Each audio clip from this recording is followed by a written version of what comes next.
เนี่ยการเนาะเมาทำงานตั้งแต่ปุ่นแล้วก็เดือนกลางเดือนพฤศจิกามาแล้วที่ดอนจันทร์ก็มาเข้ากำเกี่ยมงานเข้ากำตีปัจจะแปลงถนนแปลงเมนแล้วไปละเกือบ2 อาทิตย์แล้วก็เข้ากำเตรียมงานที่เชียงไฮ้ก็เกือบ1 อาทิตย์ก่อนนั้นก็จุลกฐินก็เกือบเดือนเนาะมาจนถึงฮอดต่อเนื่องงานแต่ว่าวันซืนที่ผ่านไปกับงานอิติปิโสยกจอดชัดที่วัดปักตังเจริญนี่ก็ญาติโยมเขาก็มานักมาหลายอยู่ก็ขออนุโมทนาหลายท่านบ่ได้มาก็ติดตามฟังพอโดยฟังโดยดังวิทยุโดยดังเฟซบุ๊กโดยก็ขออนุโมทนาโอ้หย่อมไปเลยญาติโยม2 กิโลกึ่งหายไปเลยโอ้ช่วงเดือนกึ่งนี่นะหายไปเลย2 กิโลครึ่งก็ก้อยขุนขึ้นแถมไม่เนาะญาติโยมดังหลายก็หาได้พักเป็นแต่เป็นว่าก็วันเนี้ยก็เนี่ย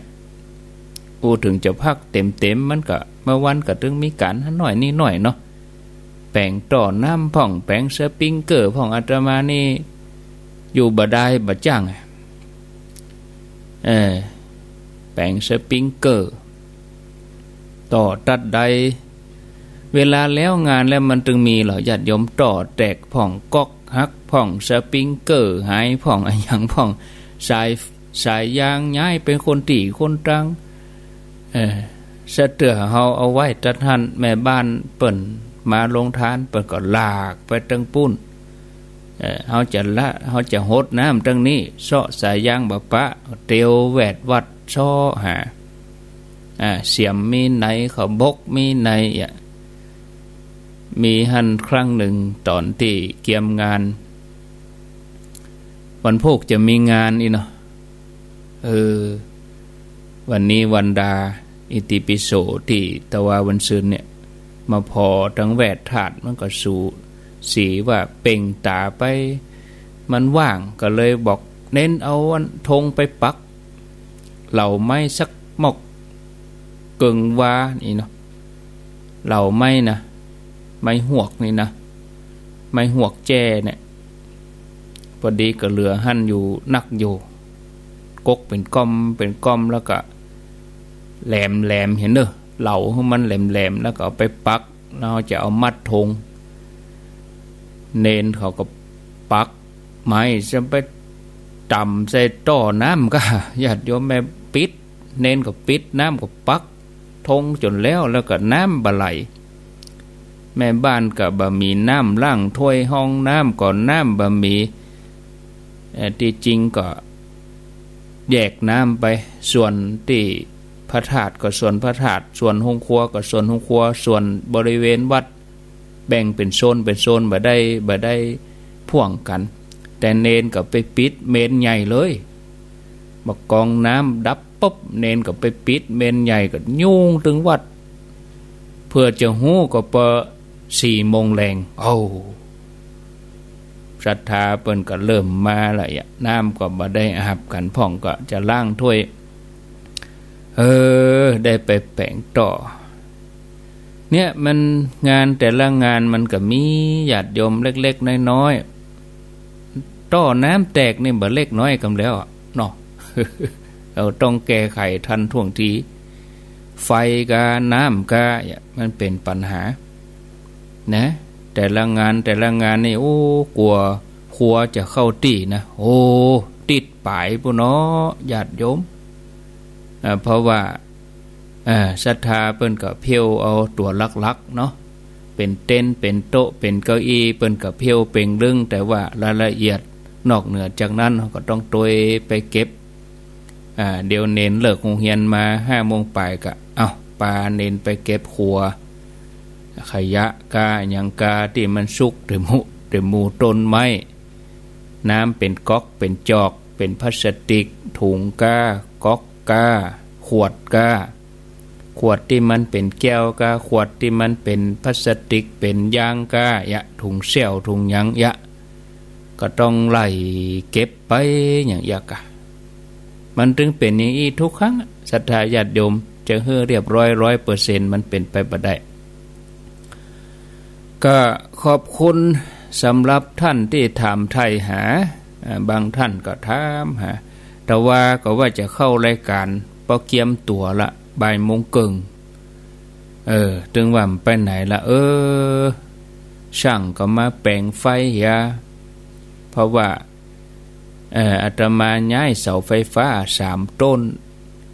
แล้วก็ไฟกิ่งที่เอาติดบนเสาไฟฟ้าต้องเอาลงแล้วก็ตะวาก็เลยให้ช่างเอาไปติดที่อื่นเอาไปติดมุมที่มันมืดแจ้งวัดพ่องหลังวัดพ่องไฟกิ่งนะสายไฟสายหยังนี่ก็ต้องเก็บเอาเป็นสัดเป็นส่วนเอาไว้เหี่ยไว้หายก็บ่ได้เหมาะหมู่ของเก่ามาก็เรียบร้อยหมดไอ้เด้อสายไฟนี่นะเนาะก็เลยตะวานี่ก็เฮือช่างมาแปลงไฟกิ่งแล้วก็มาเช็คพอไฟกุฏิไฟห้องจัดรายการนี่ก็หมับมงใจมาเบิ้นแหละก็มันช็อตก็ช่างแปลงบ่แล้วสักกำอันพวกจะมาแปลงแถมวันวะอันพวกก็เลยบอกว่ามาแปลงในกุฏิเหี่ยก่อนตั้งนอกก็ไปแปลงเมื่อตอนเพราะว่าถ้ามาแปลงกุฏิเมื่อตอนมันจะบ่ได้จัดรายการธรรมกะมันพวกเนี่ยก็เลยตะวานี่ก็เลยเฮือตุลุงท่านชัยวัฒน์เปิ้นจัดรายการแทนอันที่จัดรายการนี่มีปัญหาญาติโยมนะอาตมาก็ตึงถ้าว่าธุระยังบ่จำเป็นแต่ว่าก็ตึงมานั่งจัดนั่งอู้ยิ่งเวลามาเจ้านี่มันม่วนดีตี3ตี4เนี่ยมันสงบเฮาบ่รีบร้อนอะไรหยังแต่ละช่วงเวลาก็สบายมีความสุขดีญาติโยมเขาฟังมีความสุขตัวเองก็มีความสุขบ่กระทบอะไรหยังเพราะว่านั่งอู้อย่างเดียวรู้แต่ว่างานภาคสนามนี่บางทีมันก็ต้องตากแดดตากร้อนเนาะบางทีก็ตอนที่มุงหลังคาก็ขึ้นไปบนโดยช่างพุ่นน่ะเน้นเขามุงแล้วบ่บัดแล้วใจเตื้อเอารถดับเพลิงมารถดับเพลิงมาฉีดทางบนอย่างฝนตกนะมันหัวตะไดตึดตะนั้นมันหัวนี่บ่ผ่านเตื้ออันนี้วันพวกได้มาแก้หลังคาให้อยู่แล้วแบบเป็นแล้วเตื้อนะญาติโยมหลังคาพอดีมุงหลังคาแล้วก็ช่างเปิ้นก็มุงแล้วก็แล้วแต่ว่าเฮาจะฮู้ว่าหน้าฝนจะมาเมื่อใดแห่งหลายเดือนก็เลยเพื่อเป็นความมั่นใจเอารถดับเพลิงมาหดเลย เอารถดับเพลิงมาตั้งขึ้นบนอย่างฝนตกบ่ต้องหัวเขาก็กลัวเขาทำบ่ดีก็ต้องอย่างเงี้ยญาติโยมทั้งหลายบางครั้งบางทีเนี่ยตรวจตราเพื่อความเรียบร้อยแต่อย่างจัดรายการนี่มันนั่งอยู่ที่เก่าดูมันมีปัญหาอย่างนั้นเนาะสบายแต่ว่างานภาคสนามบางทีก็ต้องต้องจ๋าต้องบอกต้องกล่าวต้องไปเตะไปเนี่ยไปทำต้องไปบอกไปกล่าวนะบางทีถ้าเฮาบ่ได้เนี่ยได้ทำเขาก็กระด้างอยู่ที่เก่านะบางทีศรัทธาเขาก็มู้จะเนี่ยหยังก็นั่งอู้กันเนี่ยงานก็เลยบ่ก้าวหน้าอีเนาะศรัทธาญาติโยมทั้งหลายเอาละบ่มาปะกันแล้ววันนี้วันแรกก็ไหว้พระเหี่ยก่อนดีกะเนาะไหว้พระแก่นเหี่ยก่อนดีกะนะเหมือนเฮาไหว้ครูบาอาจารย์ลิเกเพิ่นยังมีโหมลงเนาะนักมวยเพิ่นยังมีไหว้ครูนะซอเพิ่นก็ยังมีไหว้ครูอันนี้เฮาก็ ไหวพระไหวอย่างเหตุกรรมก่อนก็เดี๋ยวเขาก็ก่อยมาอูมาจากันก็จะอยู่กันไปจนหมดเวลา5 โมงแรงก็เวลาเลิกการศรัทธาทั้งหลายพอดี5 โมงก็คงจะเจียมตัวอาบน้ำแล้วก็คนเฒ่าคนแก่กินข้าวกินน้ำอาบน้ำอาบท่าฟังรายการจบก็จับเวลาพอดีถ้าอาบแรงกว่านี้มันก็จะหนาวพออุณหภูมิประเด็นนี้ก็หมอกพอดีนะ31 องศาก็บ่ฮ้อนลำไปเนาะบ่ฮ้อนลำไปแต่ถ้าว่าค่ำแหมน้อยก็จะเย็นลงนะอากาศมาเจ้านี่ก็เย็นพอสมควรนะไหวพระเนอะระหังสัมมาสัมพุทโธภควาพุทธังภควันตังอภิวาเทมิสวากขาโตภควตาธัมโมธัมมังนามัสสามิสุปฏิปันโนภวันโตสาวกสังโฆสังฆังนามามิกับ1กับ2กับ3กับนึกถึงคุณพ่อคุณแม่ของเฮาเนกับนึกถึงคุณครูบาอาจารย์กับพระเรียบร้อยตอนนี้ไปกะนั่งฟังสบายพ่องก็จะเสาะหาพัดลมแล้วนี่แต่ฮ้อนก็เสาะหาพัดลมหนาวก็เสาะหาผ้าห่มเนาะร่างกายคนเฮานี่ตัวใจแต่เนอแต่หิวก็เสาะเอามาใส่คาบไหนคาบนั่นกินคาบแล้วคาบเหล้ากินไปกินเพื่อบำบัดความหิวบ่ได้กินเพื่อความเมามันเพื่อเกิดกำลังพลังทางกายเพื่อทุกขเวทนามันหายไปการกินเฮานี่นะแล้วร่างกายเฮาเองก็เหมือนเดียวกันก็ดูแลกันประคับประคองจะไปฝังเจ็บฝังเป็นในยังเตื้อบอกตัวเก่าไปวันแผ่เมตตาพญาติในร่างกายเฮานี่บางทีเขาก็จะหูกรรมอยู่เกิดว่ายังสัตว์ทั้งหลายยังแมวยังหมานี่มันยังหูกรรมเนาะอันนี้เฮาเลี้ยงคาบเน่าเฮาก็เลี้ยงเขาไปด้วยพญาติเขาก็อาศัยเฮาเนี่ยเป็นโลกของเขาอย่างเฮาอยู่บนโลกนี้เฮาก็เป็นชีวิตหนึ่งพญาติที่อยู่ในตัวเฮาโรคภัยแค่เจ็บเชื้อโรคทั้งหลายที่อยู่ในร่างกายเฮาเขาก็ถือว่าเฮาเป็นโลกของเขาแผ่เมตตาให้เขายะเจ้ามาก็แผ่เมตตาข้ามมาก็แผ่เมตตา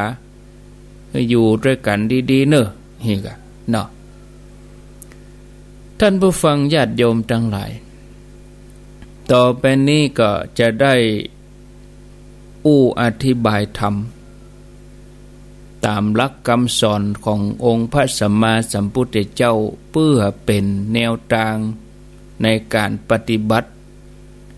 เพื่อเป็นข้อคิดญาติโยมทั้งหลาย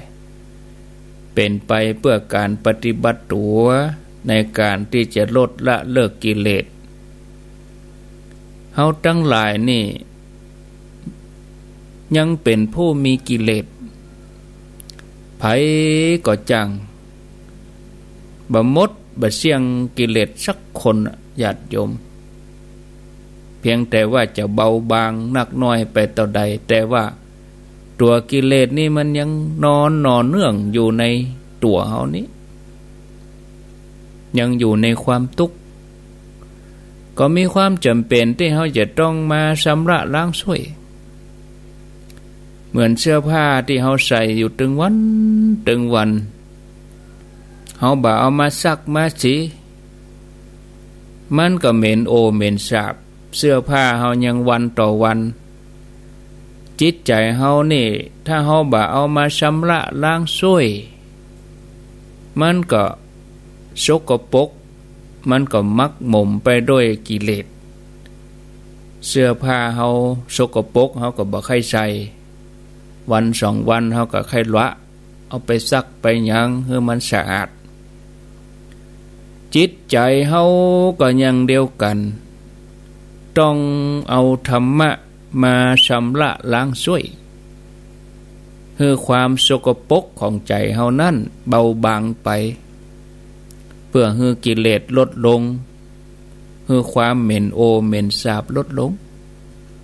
ความทุกข์ก็จะได้น้อยลงไป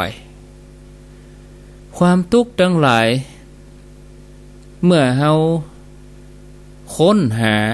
สืบสาวหาลงไปแล้วมันก็มาจากกิเลสความทุกข์ที่มีอยู่อุบัติบังเกิดขึ้นมาของชีวิตนี่ก็เป็นทุกข์การเกิดขึ้นเป็นทุกข์เมื่อมีการเกิดขึ้นชื่อว่าเกิดมาเป็นทุกข์มีแก่มีชราสิ่งเหล่านี้ก็เป็นทุกข์มีความเจ็บป่วยความบ่สบายกายความบ่สบายใจความพลัดพรากอยากได้สิ่งไหนบ่ได้สิ่งนั้นประสบกับสิ่งที่บ่เป็นที่ฮักบ่เป็นที่พอใจเหล่านี้ล้วนเป็นทุกข์แล้วมันมีไหนก็มีอยู่ในตัวเฮาหมดทุกคนที่ว่ามาเนี่ยเกิดมาตามว่าเฮาเกิดมาแล้วลำเด่นนี่เฮาแก่เฮาชราเฮาเจ็บป่วยเฮาบ่สบายกายเฮาเป็นทุกข์ความพลัดพรากทั้งหลายบางทีประสบกับสิ่งที่บ่เป็นที่พอใจมันก็เป็นทุกข์มันก็อยู่ในตัวเฮานี่เฮาต้องจัดการมันได้แล้วเอาอันหยังไปจัดการคือตัวสติ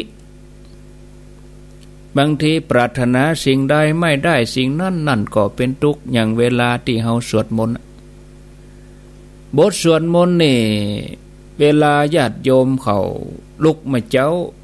พยายามให้สวดมนต์แปลโดยเฉพาะวันศีลจะสวดถึงวันก็ได้เป็นไปได้เอาหนังสือมากางสวดแล้วก็แปลไปตัวเป็นบรรทัดเป็นวรรคแปลไปจะไปฟังเนี่ยอย่างก่อยสวดไปเขาจะได้รู้ความหมายสวดไปตัวแปลไปตัวเขาจะได้ลึกซึ้งเนี่ยบ่ใช่สวดสักแต่ว่าหึ่งแล้วไปป้นไปมีในคำสวดที่ว่าปรารถนาสิ่งใดบ่ได้สิ่งนั้นนั่นก็เป็นทุกข์ความเกิดเป็นทุกข์ความแก่เป็นทุกข์ความพลัดพรากเป็นทุกข์การจากกันไปก็เป็นทุกข์สิ่งหมู่นี้เขาจะต้องประสบหมดไผบ่ปนสักคนแม้แต่ตนตัวอาตมาเองเมื่อเขาสืบสาวไปแล้วสิ่งหมู่นี้ก็มาจากตัวตัณหามาจากกิเลสมาจากอุปทานมาจากอวิชชาคือความบ่ฮู้ถ้าเฮาฮู้แจ้งมันก็หมดมันก็สิ้นตัดเหตุแห่งความทุกข์นั่นเหี่ยเฮาบ่ต้องไปป้อนเข้าโรงงานแล้วบ่ต้องเอาไปป้อนเข้าโรงงานหยุดผลิตเข้าโรงงานเมื่อมีชีวิตอยู่อันนี้ก็เป็นก้อนทุกข์เฮาอยู่กับก้อนทุกข์นั่งเมินก็ทุกข์นอนเมินก็ทุกข์เตียวก็ทุกข์ยืนก็ทุกข์เนี่ยทุกข์ทั้งนั้นคนที่อายุนักขึ้นก็จะหู้ละทุกข์มันเป็นจังอีรู้นี่ละอ่อนนี่เขาหันนะหล่นไปละอ่อนหล่นไปเต่าโบะให้กำเดียวลุกไปหล่นทำไมนี่เขาบาหันทุกข์แต่เมื่อเฮาเฒ่าแก่มาแล้วจะลุกจะนั่งจะกินจะถ่ายโอ้มันเป็นทุกข์เขียวปะตกเนาะมันเมื่อยมันเจ็บแม้แต่ว่าเฮาจะรักษาอย่างดีเนาะมันบ่มีโรคภัยไข้เจ็บอะไรอย่างมาอีนะ กวดหาโรคอันยังกะบะปะมันก็จะตุกกับธาตุขันธ์อยู่ดีเนาะถึงแม้ว่าบ่มีโรคอันยังแตะมันก็ต้องตุกกับตัวเนี้ยเกสาโลมานะขาทันตะโจผมขนเล็บฟันหนังตุกกับผม2-3 วันต้องมาสะมันหล่นนักก็บ่ดีบ่งามต้องไปย่อมต้องไปเติมไปแต่งให้มันงามมันดีนี่ผมเผาเอาไว้บ่ได้บ่ตัดก็ยาวยาวอย่างกับอันสีโปยให้ผมไว้ผมยาวประสักประเสกทรงฮิปปี้อย่างศิลปินทั้งหลายไว้ผมประสักประเสกผมก้านวดก้าอย่างมื้อเนี่ยโอ้ต้องดูแลใจใส่เป็นทุกข์กับเขาได้เกสาโลมานะขาทันตะโจเล็บตั้งหลายผมตั้งหลายขนตั้งหลายฟันทั้งหลายเขี้ยวหมูนี่เจ้ามาก็ต้องแปรงฟันแปรงฟันก็ต้องมียาสีฟันยี่ห้อนั่นยี่ห้อนี้ยี่ห้อนี้เอามาสีฟันแล้วเขี้ยวจะขาวนี่หรอก็ซื้อกันมาอันนี้ต้องดูแลใจใส่บ่ดูแลเนอกับมันก็บ่ดีบ่งามให้เมินมันก็ลุดจากเฮาไปมันก็ลาจากเฮาไปออกไปกำ4-2-4เนาะผิวหนังตั้งหลายเนี่ยนี่ถ้าเฮาบ่ชำระล้างช่วยบ่รักษาความสะอาดมันก็สกปรกโสโครกเป็นโรคผิวหนังเป็นโรคกากโรคเกินพระพุทธเจ้าเปิ้นเปรียบร่างกายเฮานี่ว่าเป็นหังของโลกอีกว่าเป็นหังของโลกร่างกายที่มีหนังหุ้มนี่เนี่ยเหมือนไข่นะท่านผู้ฟังบางท่านก็แมลงนี่จะอาจเอาเมนูไข่จะกินต้มก็จะกินทอดก็ว่าเอามาจะได้ลองพอไข่หั่นเมื่อเขาเกิดถึงไข่นี่นะไข่นี่มันพร้อมที่จะแตกยังมาตุบมาตำน้อยในแตกละเนี่ยพระองค์ได้ตรัสกับขหบดีท่านหนึ่งขหบดีท่านนี้ชื่อว่ากุลปิตาซึ่งเป็นคนเฒ่าเป็นป่าอุ้ยพระพุทธเจ้าได้ตรัสกับขหบดีชื่อกุลปิตาซึ่งเป็นคนชราแล้วก็เป็นคนป่วยบ่ค่อยสบาย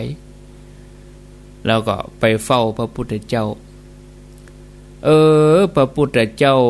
ตู่ข้าขอฟังธรรมกำเนาะอีเนี่ยในขณะที่ตัวเก่าก็เฒ่าแก่แล้ว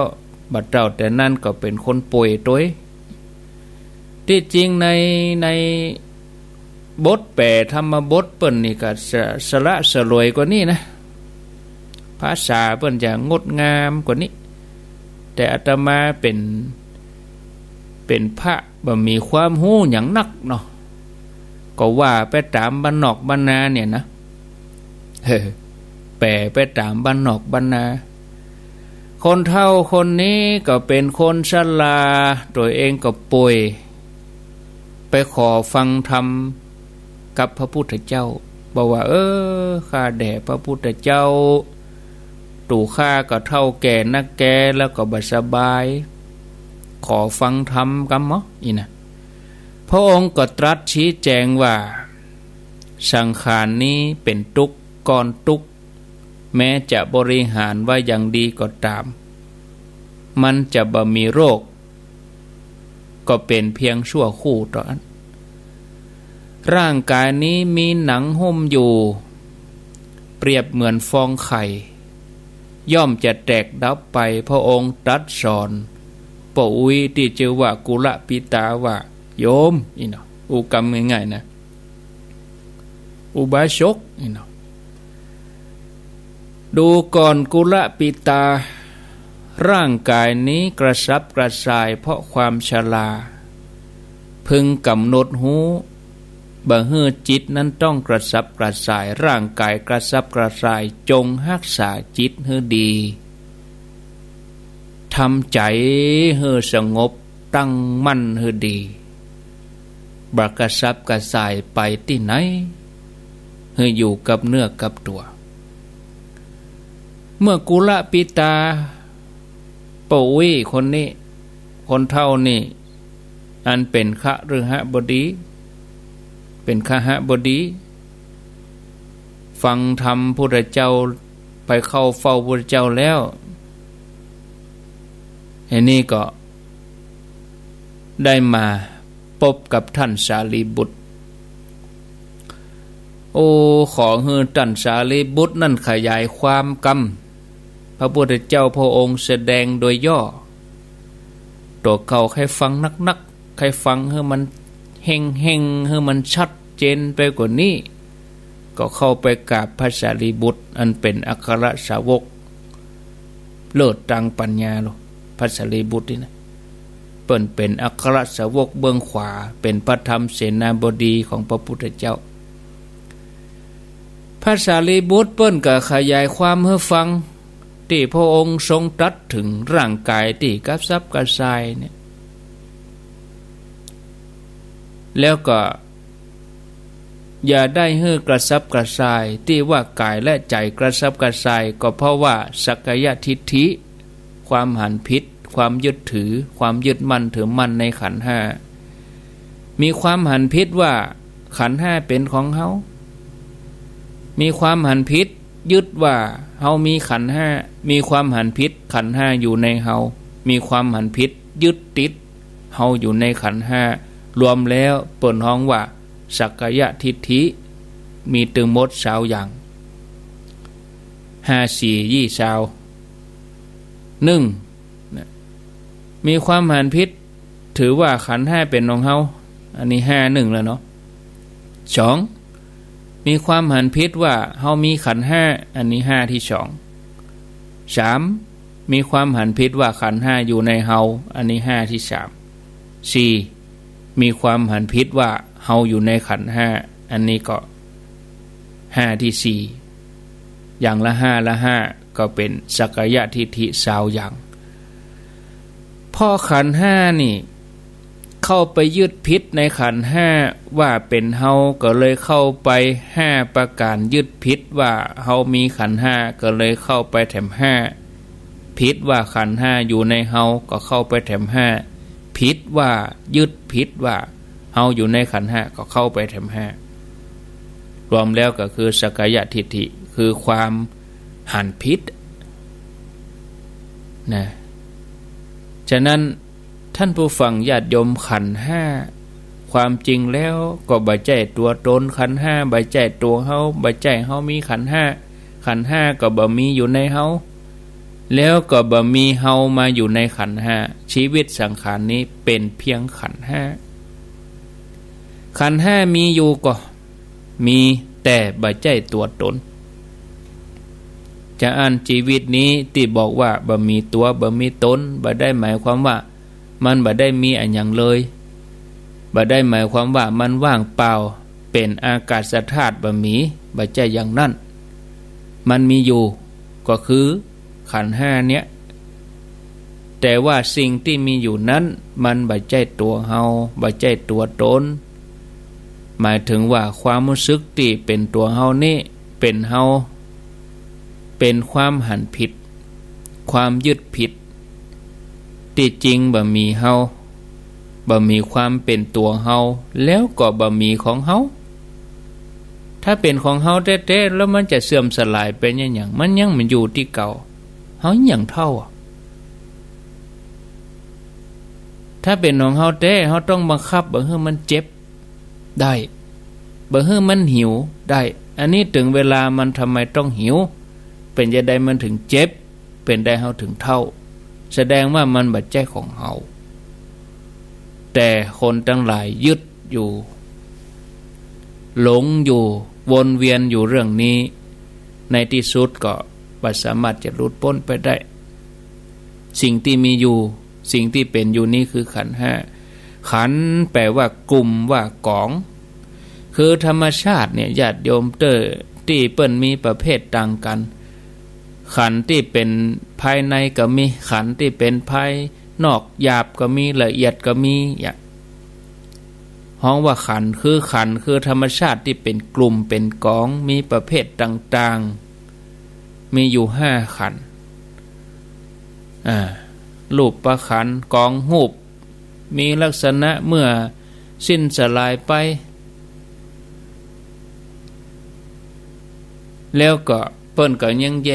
กออกไปแถมนะ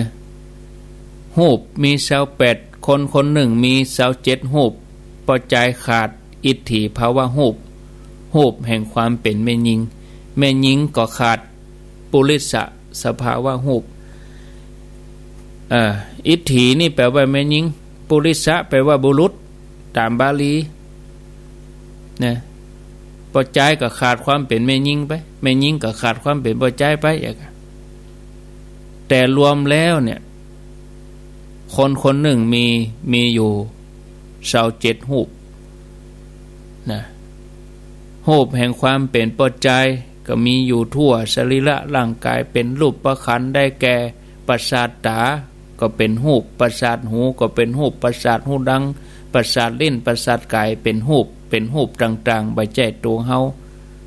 แล้วก็เฮาบ่ใจตาหูจมูกลิ้นกาย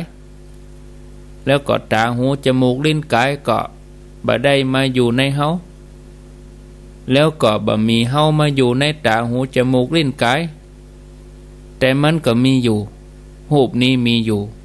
ประสาทตาก็มีอยู่ประสาทหูดังประสาทลิ้นประสาทกายก็มีอยู่แต่บ่ใจตัวเฮา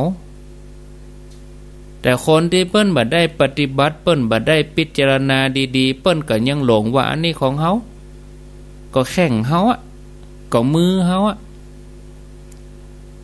เอาของเฮาเข้าไปใส่มันก็เลยเกิดอัตตาเกิดความหลงถ้าเป็นของเฮาแต่ต้องแบบเปลี่ยนแปลงแต่อันนี้มีเปลี่ยนแปลงมีเกิดมีดับมีเสื่อมมีสลายเนี่ยท่านผู้ฟังญาติโยมสักแต่ว่าธาตุตามธรรมชาติเต่าอันอย่าเปิ้นว่าอีกเนี่ยสิ่งมูลนี้สักแต่ว่าเป็นรูปเนาะคือเป็นสิ่งที่เกิดขึ้นตามเหตุตามปัจจัยสุดท้ายก็ดับไปตามเหตุตามปัจจัยดินสู่ดินไฟสู่ไฟลมสู่ลมน้ำสู่น้ำเปลี่ยนแปลงไปตลอดเวลาการเกิดขึ้นดับไปเป็นอยู่อย่างนั้นทุกเสี้ยววินาทีทุกลมหายใจเกิดดับอันนี้ดับไปอันใหม่มาแถมแล้วก็เกิดมาดับไปสืบต่อกันไปอย่างนี้เป็นอย่างนี้วันค่ำคืนหุ่งตัวนี้เป็นหูฉะนั้นร่างกายมันก็จะมีดินน้ำไฟลมประสาทตาประสาทหูดังประสาทลิ้นประสาทกายมีสีมีเสียงมีกลิ่นมีรสมาประกอบกันกลิ่นก็มีรสก็มีนะเนื้อหนังก็ลองเอาลิ้นไปสัมผัสมันก็มีรสเสียงก็มีอวัยวะทั่วไปมีเสียงแม่บ่ใจเสียงอู้ก็มีสรีระมันก็มีเสียงลุกมากระดูกลั่นคอกๆแคกๆต้องก็ห้องดังขกคักกระดูกมันเสื่อมมันก็ดังขยับไปข้อตีนข้อมือคอกะเอวกระดูกแข้งกระดูกข้อเท้ากระดูกหัวเข่าบางทีก็ดังขึ้นมามีเสียงมีสีสันมีรสมีกลิ่นรสก็มีอาหารมีรสโอชาก็มีความเป็นแม่หญิงความเป็นพ่อใจมีอยู่ทั่วสรีระร่างกายของเฮาก็มีรูปหัวใจหทัยวัตถุอยู่ในสวงอกนี่ก็มีรูปชีวิตมีรูปโอชาอาหารแต่ละอย่างประกอบกันขึ้นมาสิ่งเหล่านี้บ่ใจตัวเฮาแล้วก็บ่ใจของเฮายืมเปิ้นมาใจเฮาเจ้าเปิ้นมาถึงเวลาเฮาก็ต้องคืนให้เปิ้นหมด แต่คนทั้งหลายนั้นพิจารณาบ่ถึงเพราะโดนอวิชชามาบังไว้อวิชชาคือความบ่รู้คือขาดสติปัญญาในการพิจารณาแล้วก็บ่ได้เจริญกรรมฐานบ่ได้เจริญสติอวิชชาก็บังเมื่อบังเข้าก็ครอบงำเมื่อครอบงำนักเข้าก็หลงเข้าก็ยึดว่าเป็นตัวเฮาทำให้รู้สึกว่าร่างกายนี้เป็นของเฮาขาของเฮาแขนของเฮาท้องของเฮาตาของเฮาหูของเฮาจมูกลิ้นของเฮารู้สึกว่าเป็นตัวเฮาเป็นของเฮามาอยู่ในเฮาหรือว่าเฮามาอยู่ในสิ่งหมดนี้ตัวนี้ภาษาพระเปิ้นว่าเป็นอุปทานเมื่อมีอวิชชาคือความบ่รู้เกิดความยึดเป็นอุปทานยึดมันว่าผิดไปผิดมาก็สักกายทิฏฐินั่นน่ะเกิดขึ้นเลยถ้าบัดสลายบัดทำลายตัวนี้บัดทลายตัวนี้มันก็จะหลงไปติ๊กถ้าปล่อยให้ความหันผิดยังเป็นอยู่อย่างนี้ชีวิตก็จะต้องอยู่กับกองทุกข์อยู่ล่ำไปแต่พระพุทธเจ้าตลอดจนถึงอรหันต์เจ้าทั้งหลายขั้นโสดาบันเปิ้นทลายตัวนี้เลยเปิ้นบ่มีละสักกายทิฏฐิหมดบ่ยึดบ่มีอุปทานอวิชชาหายเนี่ยแต่เฮาทั้งหลายยังหลงกันอยู่ถึงวันนี้นะเมื่อหลงอยู่อย่างอี้เกิดอุปทานเกิดยึดมันผิดไปชีวิตก็จะต้องมีอยู่กับกองทุกข์คือมันก็ยังมีขันธ์ห้าสืบต่อเนื่องกันบ่จบบ่สิ้นที่เฮาฮ้องว่าคนเกิดคนแก่คนเจ็บคนตายคนเกิดคนตายสัตว์เกิดสัตว์ตายก็คือมีขันธ์ห้าสืบต่อไปแถมจะหาเบื้องต้นเบื้องปลายบ่ได้หาที่สุดก็บ่ถูก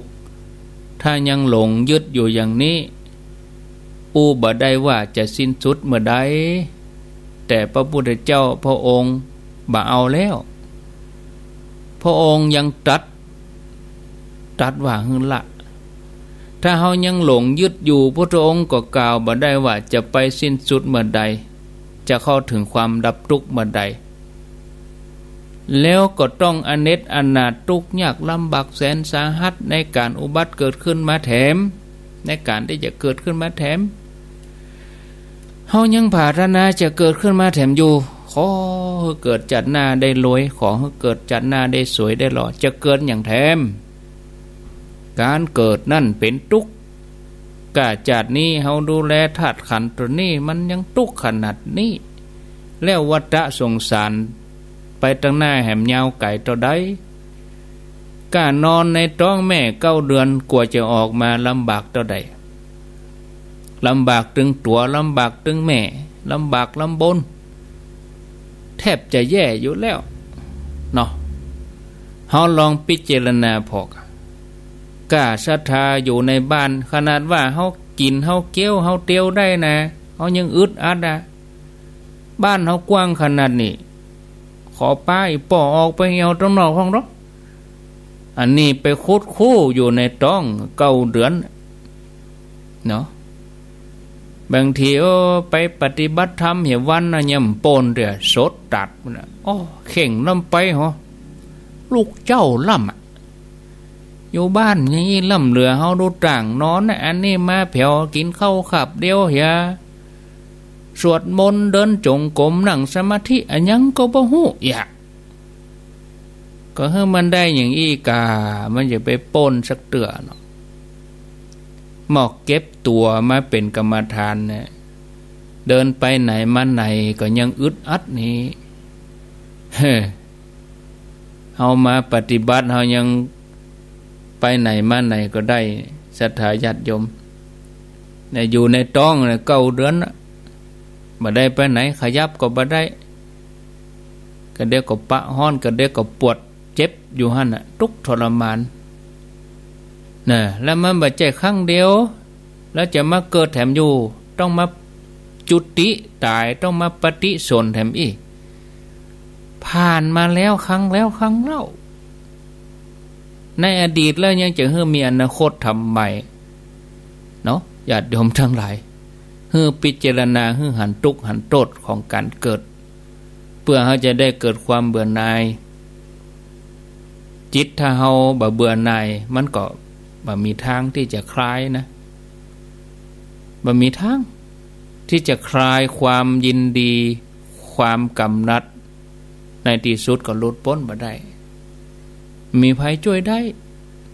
นอกจากเฮาจะปฏิบัติตัวเองเกิดทุกครั้งก็เป็นทุกข์ล่ำไปวันที่เกิดจากท้องแม่ก็ทรมานทุลักทุเลเนาะโอ้ตึงเลือดตึงหยังหัวตกฝากแม่ตากหงายไอ้หยังบ่โหเปปนกันหมดช่วยตัวเองก็บ่ได้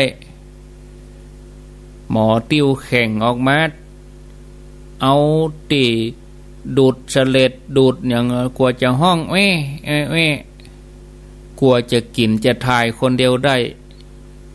กลัวจะเนี่ยไอ้อย่างได้กลัวจะอ่านหนังสือกอไก่ขอไข่กลัวจะใหญ่ขึ้นมาแล้วก็ยังมาสร้างทุกข์แถมมาสร้างปัญหาสร้างความลำบากสารพัดสารเพมีร่างกายขึ้นมาก็จะต้องเสวยทุกข์แบกภาระต้องเยียวยาบำรุงดูแลต้องกินต้องถ่ายต้องอาบน้ำต้องล้างหน้าต้องแปรงฟันต้องห่มผ้าต้องดูแลเขาอยู่เนี่ยอันร่างกายเขานี่บ่กินก็บ่ได้ต้องกินแล้วก็ต้องถ่ายบ่ถ่ายก็บ่ได้ถ่ายบ่ออกก็เป็นทุกข์ถ่ายนักก็เป็นทุกข์เนี่ยบ่กินก็หิวกินไปแล้วก็อึดอัดนะแล้วก็เสาะยาระบายต้องอึดนะก็เดี๋ยวก็เจ็บต้องก็เดี๋ยวก็เจ็บหัวสารพัดสารเพเพราะขันธ์ห้าตัวนี้บัดเจ้าแต่นั้นมันก็ยังเสื่อมลงไปเพราะการเวลาเพราะความชราเพราะโรคภัยไข้เจ็บเบียดเบียนแล้วก็ยังทุกข์ประจำแล้วยังมีทุกข์จรเข้ามาแถมทุกข์จรคือมาเป็นเตื้อเสียอกเสียใจเศร้าโศกความพลัดพรากความบาดสมกับกรรมผาธนาบาดสมประสงค์ต้องประสบกับสิ่งติ่มปรารถนาเนี่ย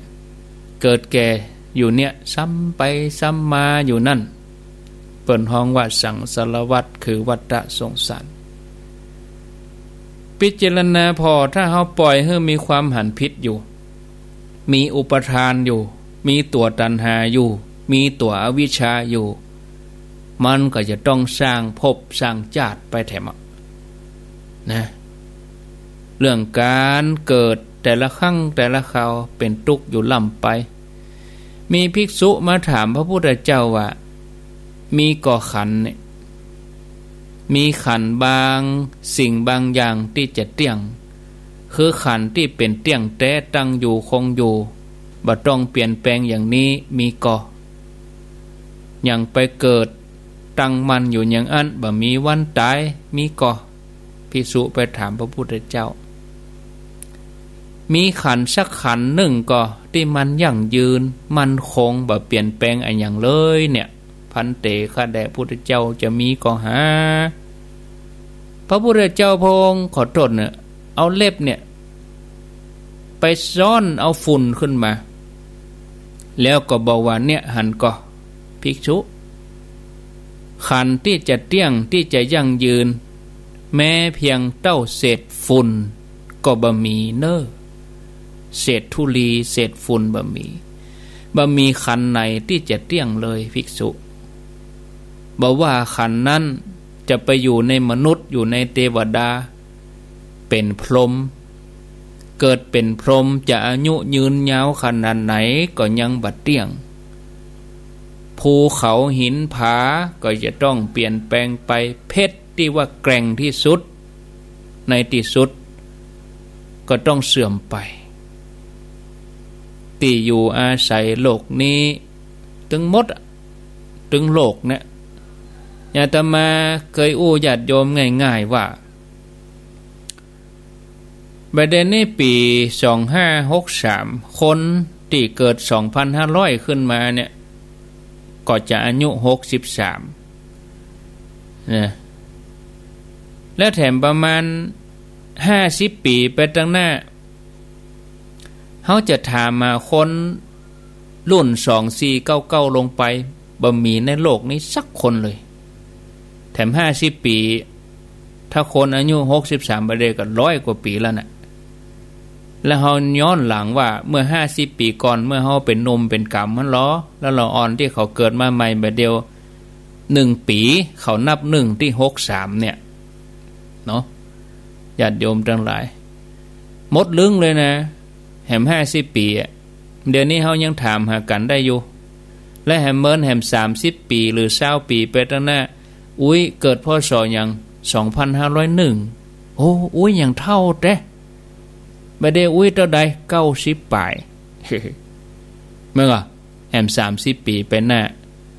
ถ้าเฮาบวกเข้าไปอ่ะถ้าปีพศ93เนี่ย2593เนี่ย6 7 8 9แหม30 ปีเป็นหน้า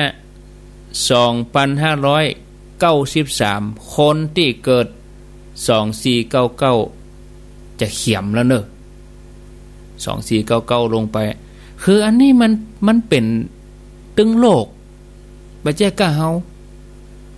มันจะต้องเสื่อมสลายไปในที่สุดเฮาน่าจะพิจารณาแล้วก็เกิดสังเวชเสียตั้งแต่บัดเดี๋ยวนี้ไปเนาะ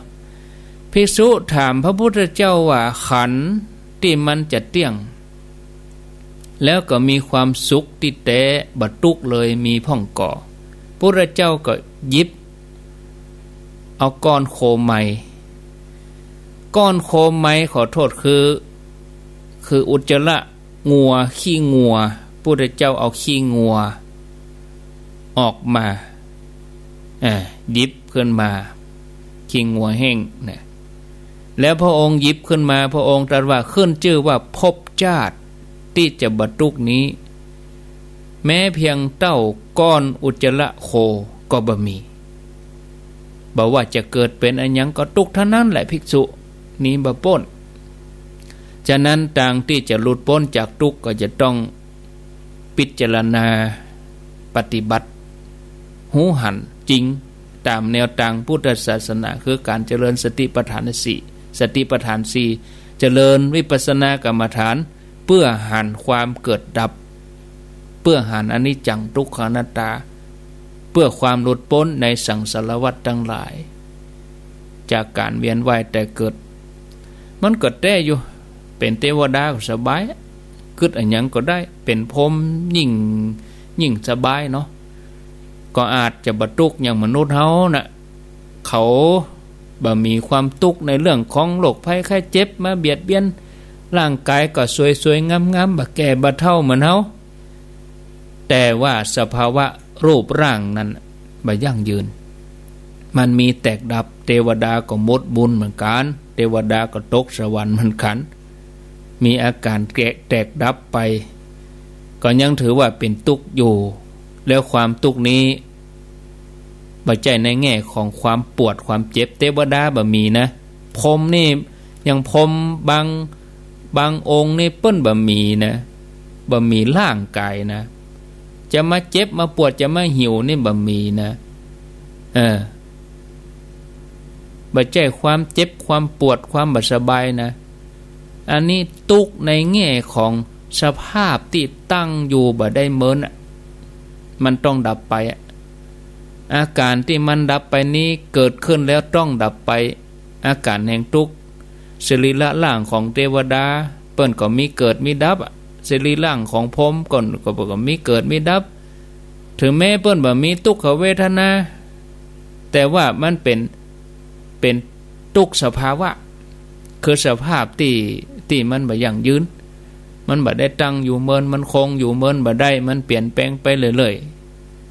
ฉะนั้นญาติโยมชีวิตนี้อย่าปล่อยให้หลงผิด เห่งทำความดีนะแล้วเราก็จะต้องปะกับความทุกข์หลายอย่างเลี้ยวพอ